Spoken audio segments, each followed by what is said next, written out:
ढोकली बनवण्यासाठी आपल्याला तुरीची डाळ स्वच्छ धुवून घ्यायची आहे. ती उकडायला टाकायची आहे. त्यामध्ये आपल्याला टोमॅटो, हळद आणि मीठ हे ॲड करायचं आहे. आता कुकरचं झाकण बंद करून किमान 5 कुकरच्या शिट्ट्या आपल्याला होऊ द्यायच्या आहेत.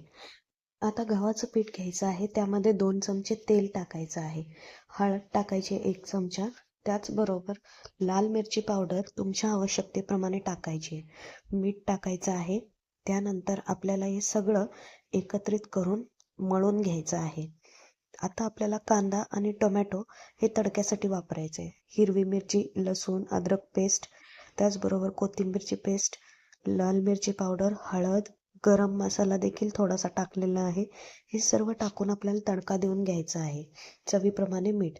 आता जी उकडलेली डाळ आहे ती थोडीशी मॅश करून आपल्याला या तडक्यामध्ये ॲड करायची आहे.